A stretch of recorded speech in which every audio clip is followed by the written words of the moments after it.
Um, Selamat datang Pak Tuhu Wiono. Gimana kabarnya Bapak Ibu semua? Alhamdulillah baik Pak. Biasa, Pak Imam. Alhamdulillah baik, Pak. Alhamdulillah. Sehat.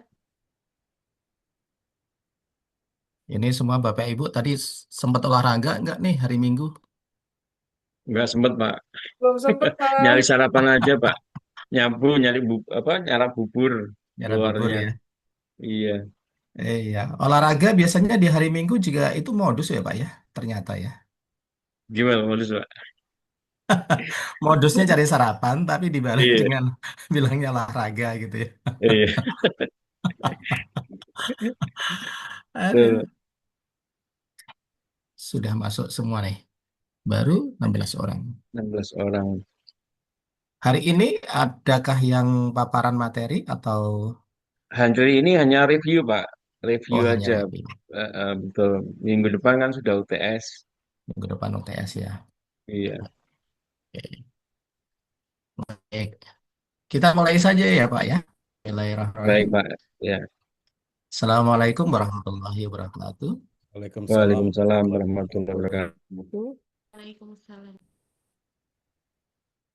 Alhamdulillahirrabbilalamin. Segala puja dan syukur kita selalu panjatkan kehadirat Allah Subhanahu wa taala, Tuhan yang Maha Kuasa, atas segala rahmat dan hidayahnya.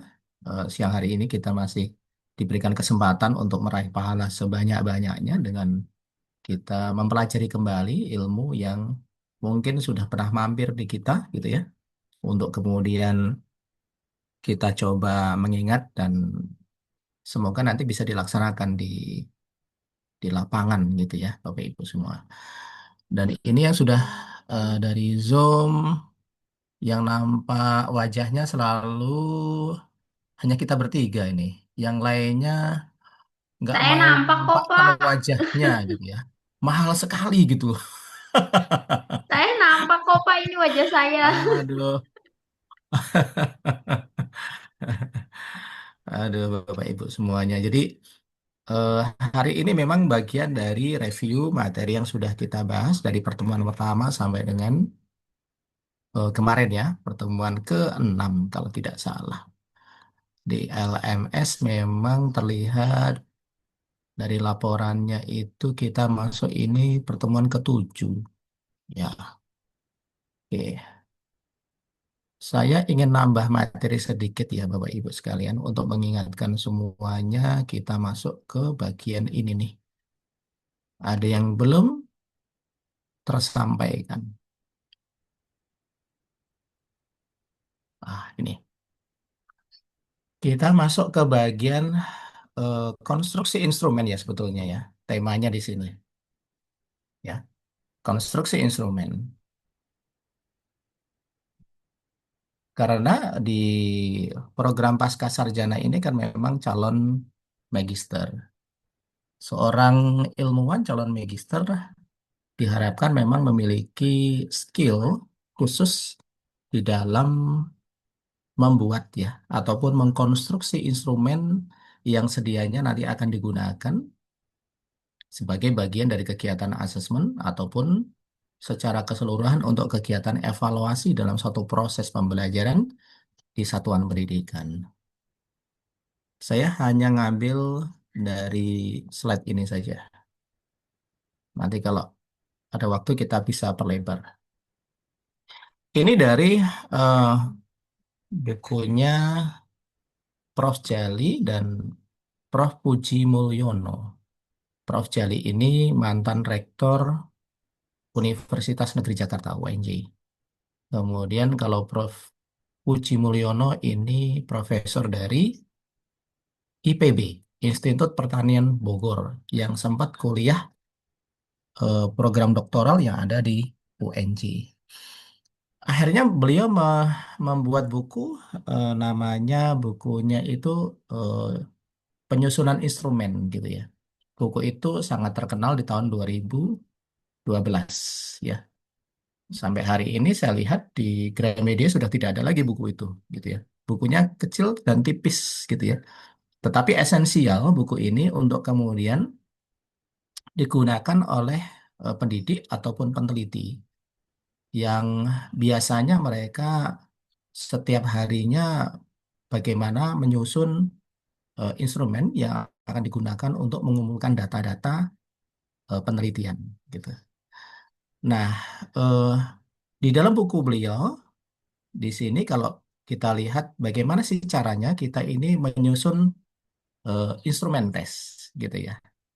Dan saya kira buku beliau itu rujukannya banyak sekali ya, tidak hanya dari dalam tetapi juga dari beberapa luar negeri gitu ya. Kalau kita lihat urutannya yang pertama adalah tetapkan tujuan tes. Ini biasa ya Bapak Ibu sekalian. Kalau membuat instrumen itu ya mengkonstruk artinya itu kan membangun ya. Membangun instrumen itu harus tahu dulu tentang tujuannya apa nih. Kita membangun instrumen tes ini gitu ya. Yang akan diukur apa nih gitu kan. Apakah yang diukur kemampuan speakingnya ataukah kemampuan listeningnya, writingnya, dan readingnya atau kemampuan yang lain gitu ya. Segala macam kemampuan tentu memang harus diukur dengan tes. Tetapi di luar dari kemampuan semacam persepsional, persepsi, kemudian pernyataan ataupun pendapat, ya itu nanti instrumennya dikatakan sebagai instrumen non-tes, gitu ya. Kemudian yang kedua, setelah kita menentukan tujuan tes, karena tes itu tentu mengukur apa yang hendak diukur terkait dengan kemampuan di dalam suatu proses pendidikan atau proses pembelajaran. Tentu kemudian yang kedua adalah analisis kurikulum. Nah, kita harus kemudian juga beradaptasi dengan kurikulum yang saat ini ada gitu ya. Analisis kurikulumnya di bahasa Inggris level SD bagaimana, levelnya SMP bagaimana, dan kemudian levelnya SMA bagaimana. Analisis kurikulum. Kemudian yang ketiga adalah buat kisi-kisi. Kalau kisi-kisi ini, saya kira Bapak Ibu sekalian sudah terbiasa ya melihat metrik gitu ya. Ada metrik di sana, biasanya tersusun atas beberapa kolom gitu kan. Ada kolom nomor, kemudian ada kolom, kalau dulu itu kompetensi dasar gitu ya. Kemudian ada indikator, dari indikator kemudian nanti di breakdown menjadi beberapa butir soal. Satu indikator minimal menjadi satu atau dua butir soal gitu ya. Dan kemudian nanti ya, di sebelahnya ada penjelasan lagi level levelingnya apa yang mau ditangkap dari situ. Apakah levelnya itu C1 ataukah C2? Jadi urutannya C1 sampai dengan C6 gitu ya. Sesuai dengan kurikulumnya tentunya ke situ. Kemudian juga soalnya itu termasuk soal yang tipenya sukar ataukah soal tipenya sedang atau soal tipenya eh, mudah gitu ya. Kemudian lanjut yang keempat adalah tuliskan tujuan instruksional khusus. Jadi ada instruksional khususnya. Apa yang diharapkan dari eh, mengkonstruksi instrumen tes ini gitu ya. Barulah kemudian menuliskan soalnya. Jadi dari indikator yang di breakdown menjadi butir-butir soal ini, kemudian ditulislah butir-butirnya. Oke. Nah, ketika sudah ditulis butir-butirnya, tentu kan kita sudah terbiasa ya ada 10, eh, bahkan ada yang menyatakan ada 11 eh, kriteria butir soal yang bagus gitu kan. Yang tidak double apa namanya itu persepsi, kemudian pertanyaannya jelas gitu ya, optionalnya, kemudian gradasinya jelas gitu ya, pembedanya jelas dan seterusnya. Kemudian yang keenam, setelah soal itu dibuat, kemudian direproduksi secara terbatas. Ya, kemudian dijadikan ya, direproduksi secara terbatas. Supaya apa? Bisa masuk ke uji coba tes. Ya. Jadi tes itu ketika instrumen itu ketika mau digunakan nggak langsung kemudian ketika dikonstruk jadi soalnya dan kemudian langsung dilaksanakan digunakan enggak. Tentunya ada uji coba tes dulu gitu ya. Setelah uji coba tes ya nanti muncul analisis butirnya gitu ya. Analisis butir bisa saja kita mulai dari bagaimana tingkat validitas tiap butir ya. Validitas itu tidak pada instrumennya, tapi validitas itu pada tiap butir. Tapi kemudian setelah butir-butir itu valid ya, yang dipilih setelah dirangkai, kemudian barulah dicek apakah butir-butir yang valid ini memiliki tingkat reliabilitas yang memadai, gitu ya.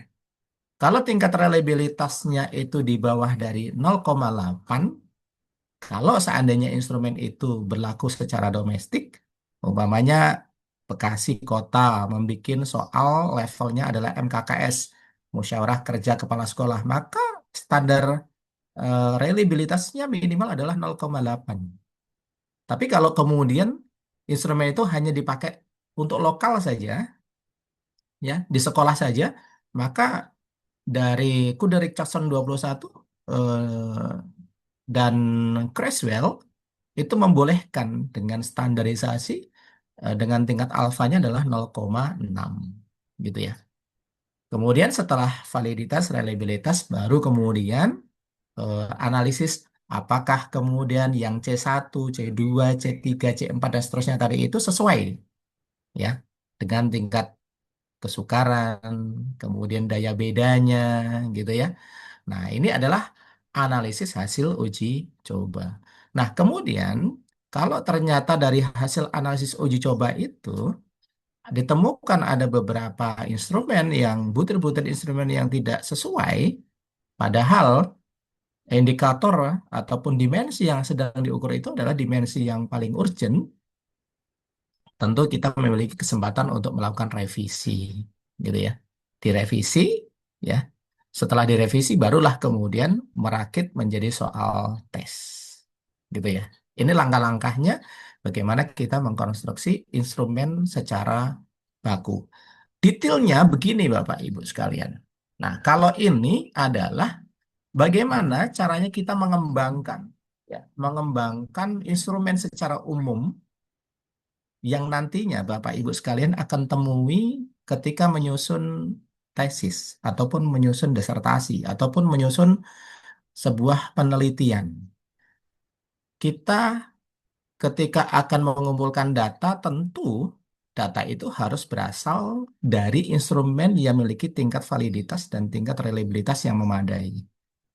Kalaupun kemudian kita mengumpulkan data tanpa kemudian kita mengetahui bahwa instrumen tersebut belum dikalibrasi, belum dibakukan, maka data yang dikumpulkan tentu menjadi data yang semu, data yang tidak memiliki kekuatan yang memadai, sangat dipertanyakan, ya, sangat dipertanyakan. Sehingga seringkali sebuah penelitian kalau kita lihat itu di media massa, televisi ataupun debat-debat di apa namanya e-news ya, TV One, Metro itu kalau menyampaikan data kan selalu nanya instrumennya mana nih, pengambilan datanya bagaimana nih, gitu ya. Kalibrasinya sudah dijalankan belum? Teknik samplingnya apakah sudah memiliki tingkat error yang memadai atau belum gitu ya. Nah, akan kembali lagi kepada bagaimana butir-butir instrumen itu sudah dikonstruksi dengan baik atau belum. Kita lihat dari pertama adalah tentu setiap apa yang akan kita ukur, yang akan kita nilai itu harus berasal dari teori ya. Jadi istilahnya kita bicara tentang kompetensi siswa umumnya. eh, Variabel yang mempengaruhi kompetensi siswa adalah katakanlah minat belajar gitu. Maka kemudian kita harus mencari minimal eh, kalau di skripsi itu ada 3 teori yang harus kemudian kita ambil, ya. Kita ambil teorinya, tetapi si peneliti harus menemukan benang merahnya. Yang namanya motivasi belajar itu indikatornya apa saja ya gitu. Maka Bapak Ibu sekalian boleh menentukan dari umpamanya beberapa ahli. Kalau di tesis itu kita memilih teorinya kalau tidak salah minimal 6. Ya. Kalau kemudian disertasi itu minimal 11 teori. Tapi teori itu tidak semuanya kemudian kita gunakan. Tetapi si peneliti harus mampu membuat namanya sintesis. Dari beberapa teori yang kemudian Bapak Ibu sekalian kutip itu, kira-kira Bapak Ibu condongnya kepada teorinya siapa nih? Gitu ya. Umpamanya bicara tentang minat belajar, pendapatnya dari Suharsini Arikunto, ada pendapatnya dari Nurkiantoro, ada pendapatnya dari Brown, ada pendapatnya dari orang Jepang yang ahli bahasa itu siapa namanya lupa saya itu. Ya, dan seterusnya. Nah, kita dari situ kan akan terlihat kalau Suharsimi katakanlah dia menentukan ada 5 indikator bicara tentang minat belajar. Mungkin Creswell menentukan ada 10 indikator. Mungkin yang lain ada menentukan sekian. Nah, menurut Bapak Ibu kira-kira yang paling cocok menurut Bapak Ibu yang mana? Nah, ini kemudian lah dirangkai menjadi namanya sintesa. Sintesis gitu ya. Nah, sintesis itu kemudian dimasukkan ke dalam konstruk di sini. Namanya definisi konsep ya, definisi konseptual. Pengembangan alat instrumen ini nantinya ada di bab 3 ya, Bapak Ibu sekalian, ada di tesis bab 3. Ya. Definisi konseptual itu ngambil sintesis yang ada di bab 2 gitu ya. Jadi memang rangkaiannya antara bab 1, bab 2, bab 3, bab 4 itu nyambung semua, nggak putus. Jadi definisi konseptual itu ngambilnya dari sintesa dari bab 2 setelah menuliskan kajian teoritis dan di ujung paling bawah setiap kita membahas kajian teoritis dari beberapa referensi itu, maka sintesis itulah kemudian dipindahkan ke sini, ke namanya definisi konseptual. Dari definisi konseptual kemudian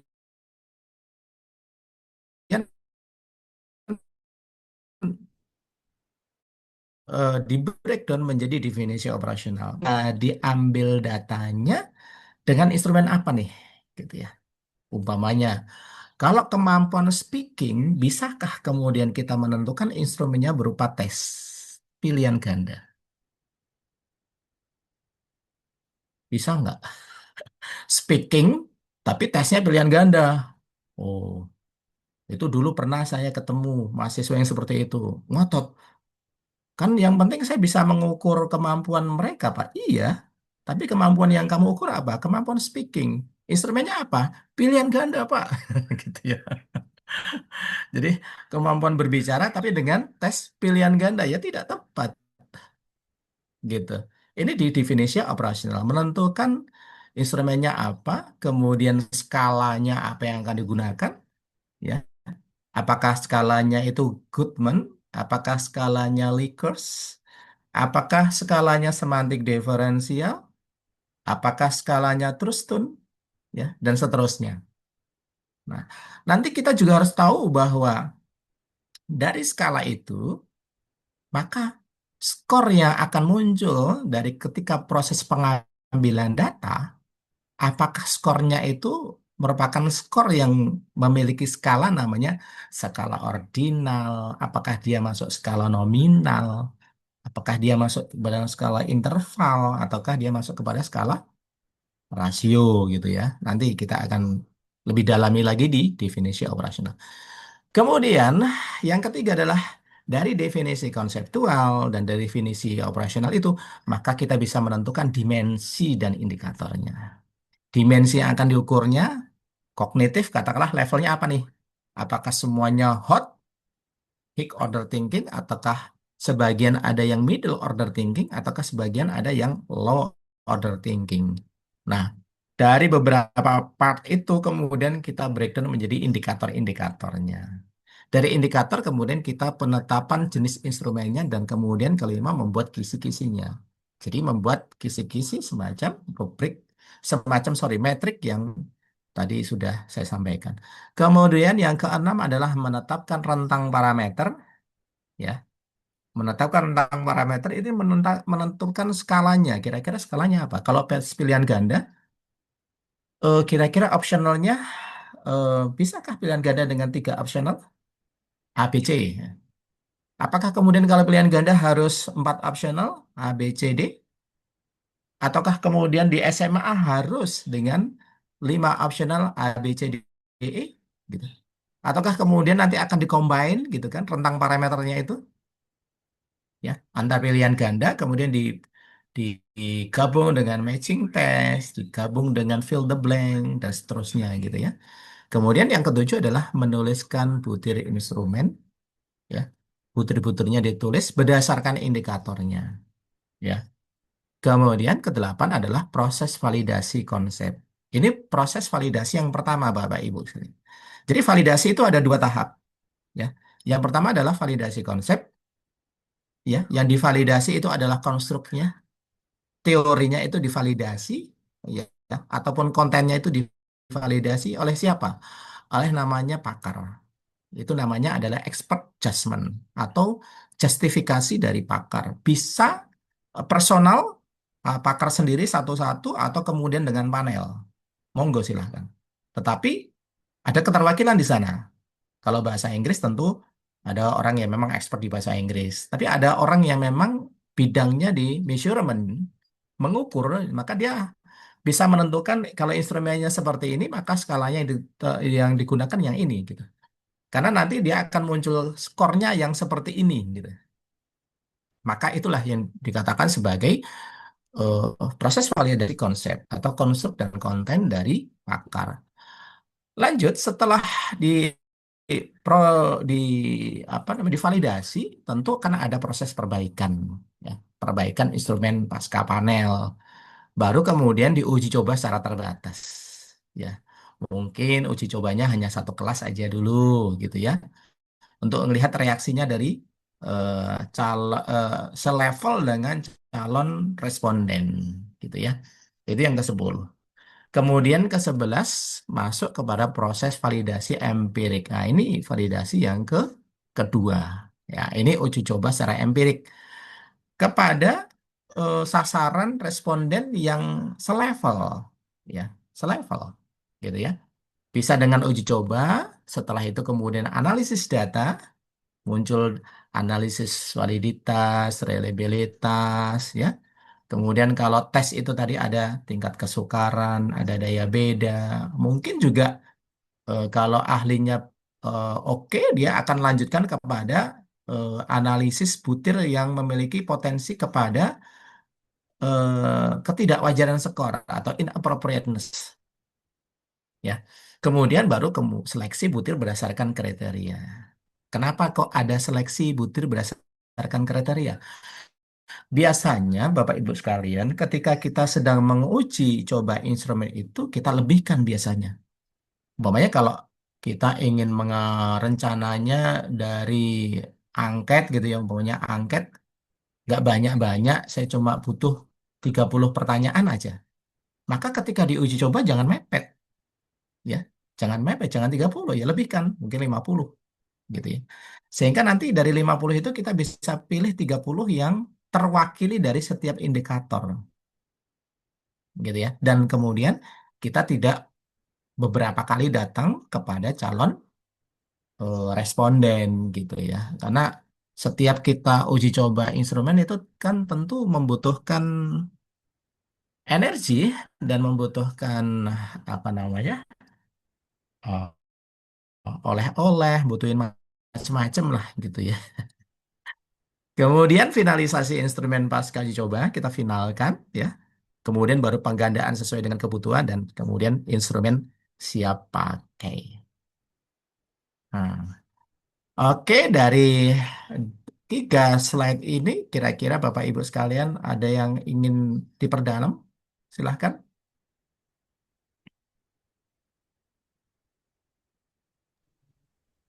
Izin Pak Dokter.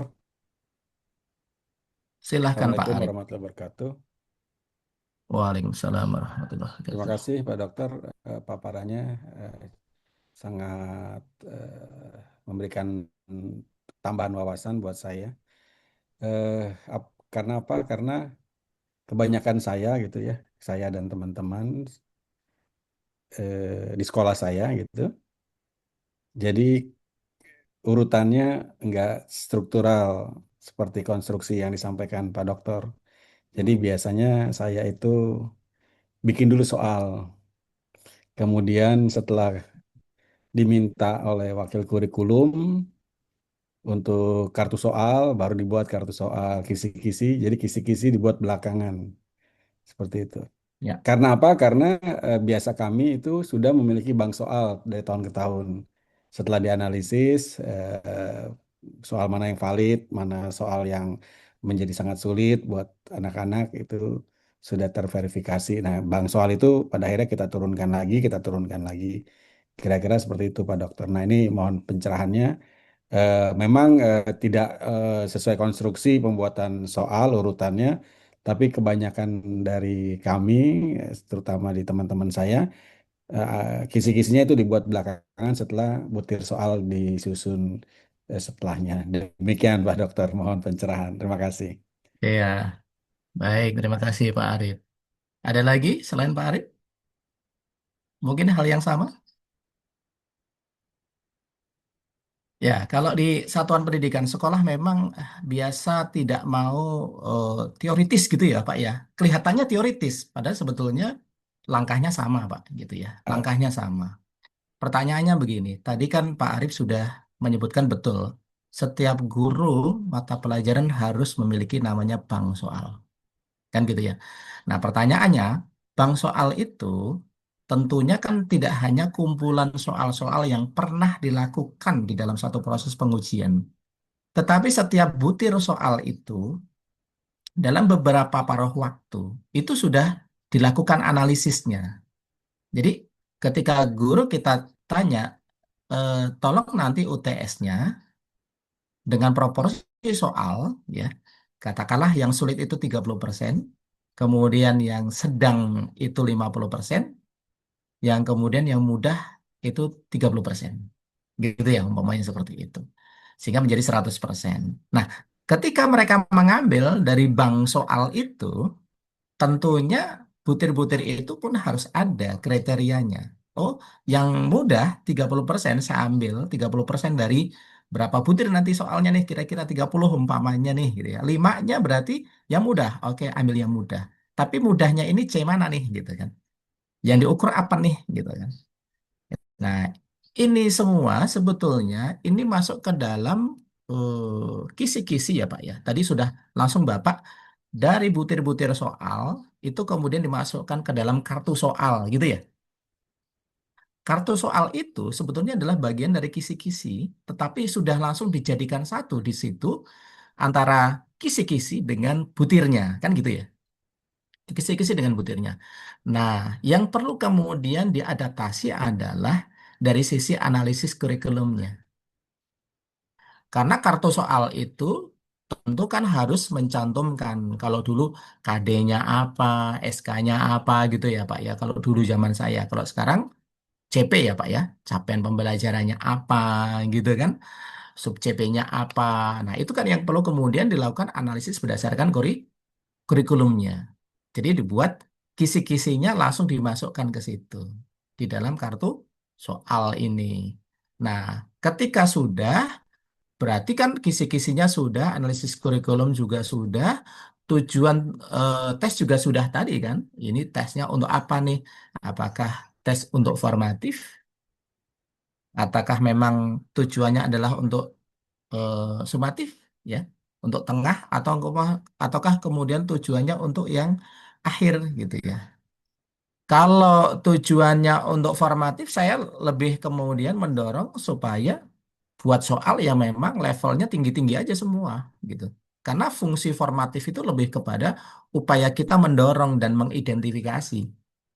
Tapi kalau kemudian tujuan tesnya itu adalah untuk eh, menilai secara keseluruhan dalam satu tengah semester ataupun akhir semester, tentu tadi ada pembagian persentase ya, tingkat kesukaran dan seterusnya. Jadi setelah kemudian tujuan interaksional khusus ini ditulis sesuai dengan analisis kurikulumnya, soalnya juga sudah diambil dari apa namanya, sudah diambil dari bank soal, tentu ini kan kalau direproduksi secara terbatas, tadi sudah ada bank soalnya boleh kemudian dilewati, ya. Tapi baiknya kemudian ada namanya analisis dulu. Analisisnya boleh antar guru kan, gitu ya. Analisis instrumen tersebut, ya. Kalau saya lebih condongnya di sini, Pak. Setelah butir itu instrumen ini jadi, maka kemudian proses validasinya tentu validasi secara konten aja, secara konstruk saja, karena memang soal itu hanya digunakan untuk wilayah domestik atau wilayah lokal saja, gitu ya. Tapi kalau memang instrumen ini sifatnya regional, ya, sekota Bekasi atau sifatnya provinsi atau sifatnya kemudian nasional, maka urutan 14 langkah ini yang biasanya dilakukan oleh kawan-kawan di eh, apa namanya itu sekarang namanya Badan Badan Standar, ya, Badan Standar dan Kurikulum, Prof. Tony Toharudin ada di situ. Ceritanya seperti itu, Pak Arief Purnama. Jadi memang tinggal disesuaikan saja. Ya, jadi urutannya sebetulnya sama, cuma memang sekolah maunya langsung motong gitu ya. Tetapi paling tidak langkah-langkah ini secara terbatas bisa diadaptasi gitu ya. Terutama adalah di analisis kurikulumnya dan eh, apa namanya eh, proses validasi secara panel, ya, atau dari pakar. Pakarnya sesama guru saja, guru bahasa Inggris gitu. Itu Pak Arif. Iya, baik Pak dosen, terima kasih. Oke, silahkan ada yang lain. Izin Pak dosen. Silahkan Pak Tuhu. Ya, terima kasih kesempatannya. Di sini untuk sharing saja Pak ya. Memang Ya, tidak jauh ya dari yang disampaikan dan juga tadi disampaikan kembali oleh Pak Arif, kemampuan guru-guru itu kadang-kadang juga mengenai pembuatan soal itu juga agak minim juga. Kalau dulu ketika ada ujian nasional itu istilah-istilah seperti tingkat kesukaran, faktor pembeda, kemudian atau pengecoh, kemudian ada juga penyebaran soal dan jawaban, bentuk soal, indikator, kemudian telah soal itu ada. Kemudian yang untuk saat-saat ini, terutama berkaitan dengan asesmen sekolah atau di kelas 9 itu namanya ujian sekolah ya, terbagi menjadi ujian tulis dan ujian praktek. Nah, kebijakan yang diterapkan sekarang itu, dua ujian itu malah justru sedikit tergantikan ya, digantikan dengan namanya portofolio gitu, Pak. Pertanyaan pertama, portofolio itu apakah bisa menggantikan penilaian tadi gitu. Kemudian yang berkaitan dengan pembuatan soal juga itu kaitannya dengan telaah soal. Kalau mungkin dari Bapak tadi mungkin yang disampaikan adalah analisis ya. Telaah butir soal gitu dari tujuan, kemudian dalam satu kartu soal itu kan ada tujuan, kemudian ada konstruksi soal, ada jawaban, pilihan jawaban atau jawaban yang paling benar juga ada. Dan juga diberikan untuk pilihan ganda itu biasanya kan berapa poin itu ada disampaikan di dalam kartu itu gitu. Kemudian tadi terkait dengan pilihan ganda juga disampaikan tadi ada yang tiga, ada yang empat, ada yang lima gitu. Artinya yang tiga itu biasanya untuk SD, tingkatan SD, pilihannya A, B, C. Kemudian untuk tingkatan SMP itu A, B, C, D. Dan untuk SMA tadi lima ya, A, B, C, D, E gitu. Jadi fokus saya adalah pertanyaan yang mengenai ujian sekolah tadi. Sebetulnya kan menurut saya ideal buat si guru untuk tetap berlatih membuat soal sesuai dengan kaidah atau aturan yang diberlakukan. Kemudian soal itu tidak semaunya sendiri, ada tingkatan level dan sebagainya tadi gitu. Kalau portofolio itu kadang administrasi pengelolaan hasil siswa itu untuk guru itu tidak lengkap. Jadi lebih nanti ke arah subjektif bukan objektif. Mohon. oke. Makasih Pak Tuhu. Jadi memang analisis butir itu eh, menjadi hal yang harus ya sebetulnya ya. Kita tidak bisa kemudian sembarangan kemudian menetapkan gitu ya. Ketika mengukur kemampuan siswa, tapi alat ukur yang digunakan ternyata tidak dikalibrasi gitu ya. Alat ukur yang akan kita gunakan untuk mengukur ternyata memiliki tingkat yang sensitivitasnya rendah, tentunya kalau kemudian alat yang akan digunakan untuk mengukur ini, dia sifatnya tidak baku, maka hasilnya juga memiliki bias yang sangat tinggi gitu ya. Oleh karena itu memang ini yang masih menjadi kelemahan eh, kita semua di dalam satuan pendidikan. Bagaimana supaya alat yang akan digunakan itu. Karena setiap guru pasti akan membuat alat ukur keberhasilan proses pembelajaran kan gitu ya. Kalau kemudian gurunya abai ya, kemudian ketika menyusun butir-butir soalnya sembarangan, bahkan kemudian belum nyusun butir saja itu sudah punya persepsi biarin aja lah. Nanti kalau nilainya nggak bagus juga dikatrol. Nah ini nih gitu ya, ini nih gitu ya. Eh Walau alam ya, kalau saya dari dulu sangat tidak suka dengan yang tidak jujur gitu ya Pak. Saya suka dengan sesuatu yang jujur, apa adanya. Saya jujur itu suka sekali gitu ya. Karena kalau guru yang jujur, tentu guru yang kreatif. Guru yang apa adanya, pasti akan mau menerima ketika diberikan masukan dan masukannya itu akan dijalankan. Tapi kalau sudah dari awal sudah persepsinya seperti itu, nanti berapapun nilainya juga ketika rapat dewan guru, suara saya kalah, anak pasti naik. Oh, nggak bisa seperti itu, gitu ya. Nah, terkait dengan bahwa memang saat ini di satuan pendidikan itu ketika menerima peserta didik kan nggak boleh lagi kemudian menolak ya.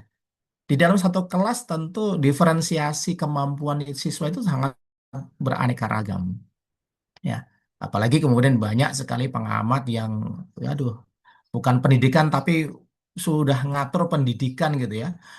ABK pun masuk ke situ, anak berkebutuhan khusus gitu ya. Kalau kemudian dimasukkan kepada ruang khusus untuk belajar khusus, mereka protes lagi gitu ya. Padahal nggak bisa dicampur, proses pembelajaran itu memang harus terklaster, terlevel, dan teridentifikasi dengan jelas sehingga treatment, pendekatan, metode yang akan digunakan oleh guru akan tentu menyesuaikan dengan kondisi yang ada di dalam kelas tersebut gitu ya.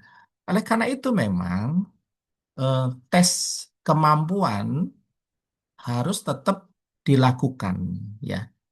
Saya termasuk yang sangat setuju dengan adanya ujian nasional. Tetapi dalam tanda tanda kutip ya Pak, tidak ada drama lagi Pak Tuhu, Pak Arif dan Bapak Ibu semuanya. Nggak ada drama lagi. Dramanya apa? Ujian nasional tapi seolah-olah ini mau mau kemana gitu ya. Jadi mau ujian nasional tapi gelarnya apa? Istighosah dulu gitu ya. Kemudian ada upacara cuci kaki orang tua gitu ya. Kalau bisa airnya itu nuansa logis, nuansa ilmu, tapi kemudian dikombin dengan nuansa yang sifatnya religi, religi yang sangat kental. Jadi arah yang maunya kita mengolah kompetensi, kemampuan, skill, ya, tapi melenceng akhirnya karena kebanyakan cerita. Gara-gara semalam tuh anak durhaka sama orang tua, padahal dia pinter nih, ya. Ujian nasional yang terjadi apa? Jawabannya salah semuanya.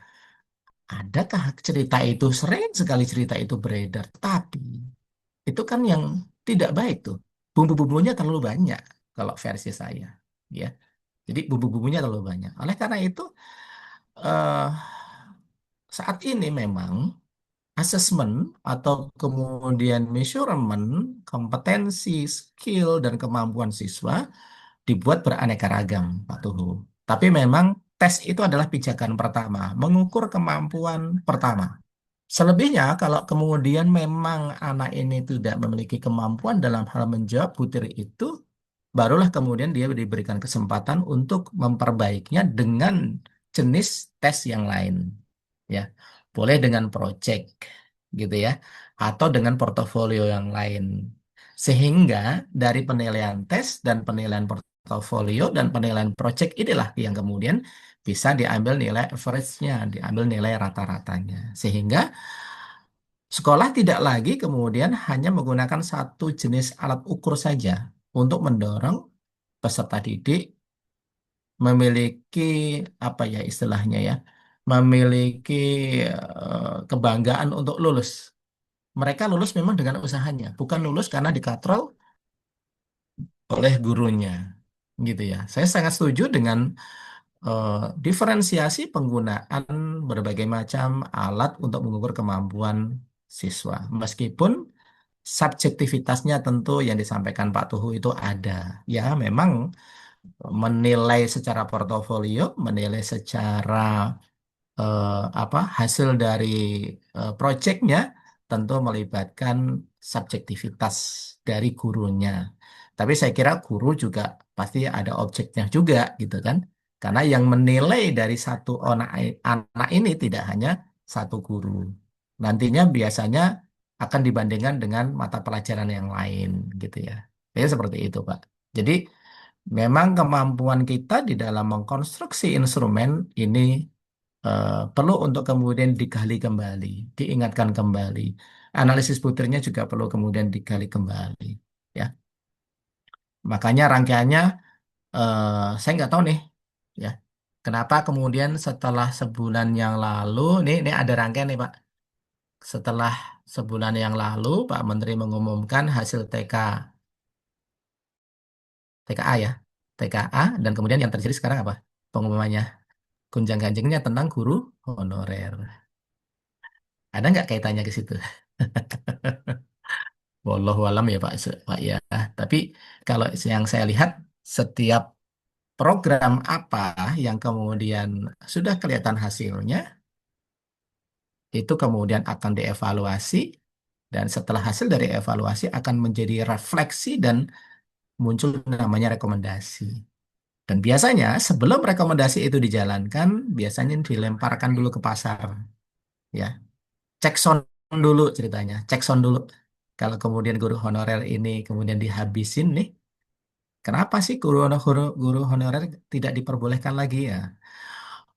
Mungkin informasi yang masuk ya, kalau guru ASN di sekolah yang negeri ya, ada guru ASN, ada guru honorer. Seringkali kalau mereka berpasangan, yang kalah siapa nih? Tentu guru honorer. Padahal yang tipus dengan IHT in-house training itu guru ASN. Sehingga hasilnya seperti itu. Gitu. Nah ini kita mengingatkan semuanya, Bapak dan Ibu sekalian. Oke, ada lagi? Sebelum saya mau absensi.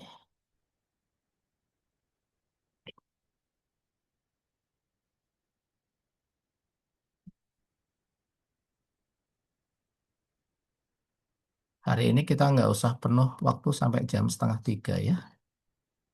Karena namanya juga review. Bu Putri Andini, hadirkah? Hadir, Pak. Oke. Uni Handayani, Hadir, Pak. Hadir, Pak. mana? Bu Uni mana? Hadir, Pak. Nggak kelihatan orangnya ya. Rahmati, Hadir, Bapak. ada. Ya, Pak Arif Dir. Purnama, ada Pak Arif. Liga Valiansyah. Liga. Liga ini Bapak atau Ibu ini? Bapak. Nggak ada nih. Liga. Pak Tuhu ada. Putri Ngawirabaya. Hadir, Pak.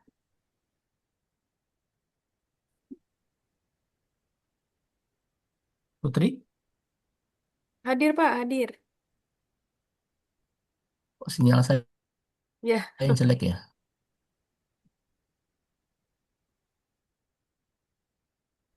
Your internet connect is unstable. Oke, Putri ada. Sofiatul Ilma. Hadir, Pak.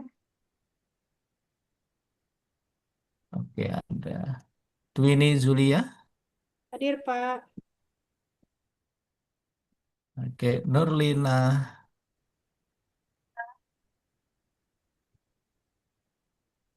Nurlina tidak ada. Hasanah. Pak, Hadir, hadir. Pak. Hadir. Oh, Hadir, belum. Nurdina. Hadir, Pak.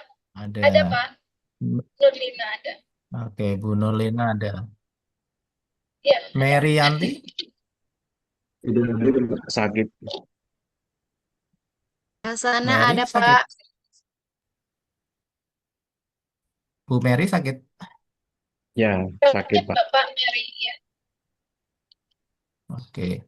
Rahayu Erlina. Hadir, Pak. Oke. Atifatul. Hadir, Pak. Oke. Fitri Maulidiah. Hadir, Bapak. Zahra Salsabila. Hadir, Pak. Esther Suryani. Hadir, Pak. Ada. Oke. Haris. Hadir Pak. Ya Pak Oke, dosen Haris hadir. ada. Astri Permatasari. Hadir, Pak.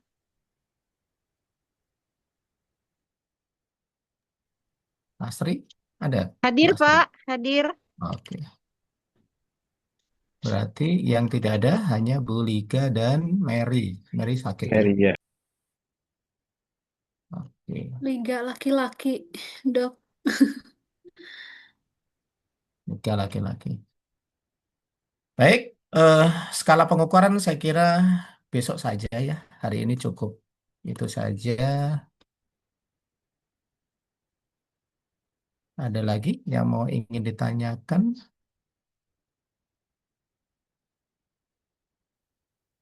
Dok, kisi-kisi Kisi-kisi buat kemarin sudah kan UTS. ya?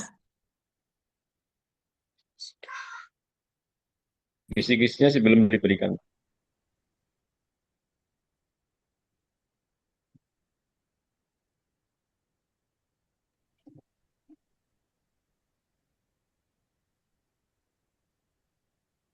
Oke, kisi-kisi soal learning testing and assessment. Ini kalau tidak berubah ya Bapak Ibu semua. Yang nyusunnya kan tim dosen. eh Nanti akan ngikutin petunjuk ya. Apakah jawabannya harus ditulis tangan, maka Bapak Ibu juga harus ngikutin tulis tangan. eh Jangan berlawanan arah ya. Dimintanya tulisan tangan, tapi menggunakan apa namanya ketikan pakai MS Word gitu ya. Jangan. Soalnya hanya 5 saja. Soal pertama itu bicara tentang fungsi dari proses pengukuran keterampilan berbahasa Inggris. Fungsinya kan ada fungsi diagnostik dan fungsi kualitas quality control gitu ya. Maksudnya apa nih dari dua fungsi itu ya? Ini berarti masuk apa namanya lot ini ya, soal lot. Kemudian soal yang kedua nanti akan bicara tentang ini pendapat Bapak Ibu sekalian, eh, bagaimana ketepatan kondisi yang mengharuskan guru mengukur keterampilan berbahasa Inggris pada domain kognitif, gitu ya. Kondisinya apa nih, gitu ya? Apa yang akan diukur, gitu ya? Gitu ya. Kemudian ketiga bicara tentang kemampuan berbicara bahasa Inggris, kemampuan speaking ini ya. Jenis tesnya yang baik itu apa? Dan kemudian kira-kira tepat nggak ya digunakan model scoring dengan reward and punishment gitu ya. Gitu ya. Kalau SD kira-kira kalau speaking pakai reward and punishment bisa nggak ya? Kalau SMP, kalau SMA, nah itu silahkan nanti pendapatnya Bapak Ibu sekalian. Tentu harus berdampingan dengan kurikulumnya gitu ya. Kemudian yang keempat, nanti dalam konteks kurikulum merdeka, diharapkan guru itu menerapkan penilaian ataupun asesmen yang berdiferensiasi dengan pendekatan authentic assessment gitu ya. Penerapan authentic assessment untuk speaking and writing test itu gimana ya modelnya ya gitu ya. Kemudian yang kelima, nah ini pelengkap untuk eh, apa namanya mengukur keterampilan berbicara, tentu kan Bapak Ibu sekalian membutuhkan rubrik asesmen kan. Nah, cara menentukan rubrik asesmennya gimana ya? Jadi jalan untuk menentukan rubrik asesmen bagaimana dan bentuk rubrik asesmennya bagaimana. Untuk mengukur kemampuan speaking skills siswa. Oke, saya kira itu cukup 1 jam saja.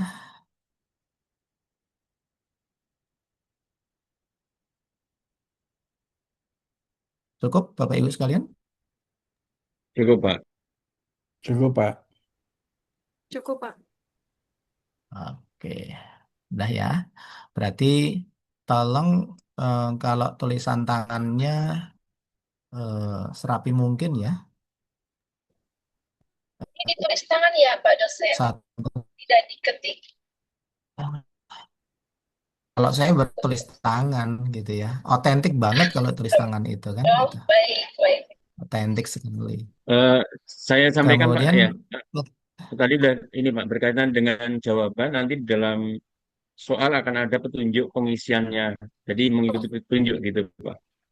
Kalau jangan betul, menyampaikan juga itu tadi rapat ketua kelas tadi gitu, Pak. Makasih. betul. Nanti setiap soal itu ada petunjuknya. Apakah soal itu diketik ataukah boleh apa diketik ataukah tulis tangan gitu ya.